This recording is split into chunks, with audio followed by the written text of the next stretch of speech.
My husband and I left the Mormon church a few years ago. I don't share a lot of my personal beliefs publicly anymore because it's a sensitive topic. A lot of my family and friends, people that I love so much, are still participating members of the church. But I just had this experience pop into my mind. Since leaving the church, I've had many moments scattered throughout the years that have been kind of breakthrough moments for me that have helped me solidify what I believe. I grew up Mormon, and so I was raised to believe a certain way. And you can find a lot of beauty in the church, and I have found a lot of beauty outside of the church. But in the Mormon church, they believe in priesthood blessings. Worthy men can hold something called the priesthood, which is basically they have the ability to access the power and authority of God to give priesthood blessings.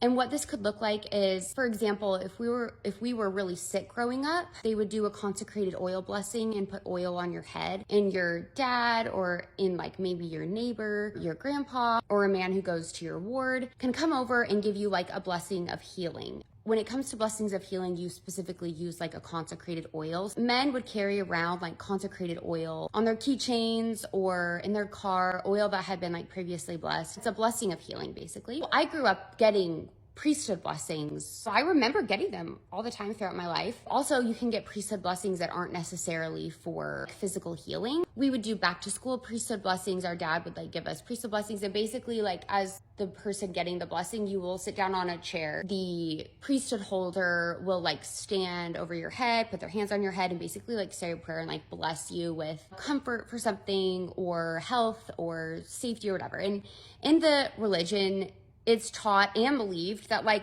this is a way to access God in like a higher way, and that blessings can perform miracles. Fast forward, my whole life I've received priesthood blessings, and in the church it really is viewed as something that's very comforting. It's a practice that brings a lot of comfort. So anyway, fast forward, my husband and I go through like a whole faith journey. It was crazy, it was emotional, went to therapy together, and on the other side, it has been a beautiful, wonderful experience. All of that is preface for this story. When I had my son, he was born full term, but was born with a lot of fluid in his lungs, and he had very low oxygen, really fast breathing when he was born. He's actually in the NICU for 2 weeks. It was really hard. And I remember getting a very well-meaning text from a friend who said, I know that you don't really go to church anymore. If you ever want a priesthood blessing, my husband would be happy to come give your son one. This experience is so special to me. I grew up believing priesthood blessings, like in a moment of crisis, priesthood blessing would give me comfort. And I would call somebody, a man, because as a woman, you can't give them. Throughout my life, it comforted me.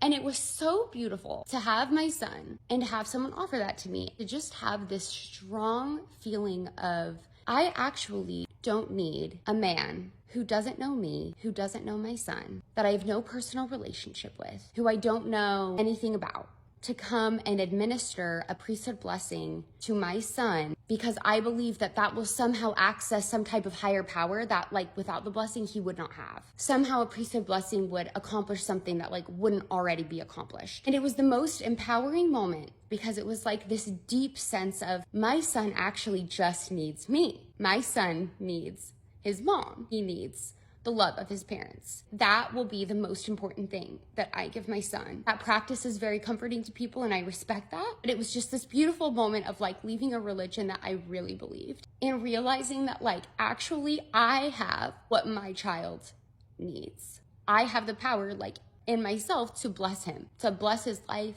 to give him comfort, to give him love. There's nothing that anyone else could accomplish that I can't accomplish. I know that was like kind of a long way to tell that story. Deconstructing from a religion is really scary. There were so many times during deconstruction that I believed that I would be punished by God, that Satan was deceiving me, that I couldn't experience true joy, that the only joy comes from the church and all these things. I had beautiful experiences in the church. Those beautiful experiences have absolutely not discontinued after leaving the church. They're just different.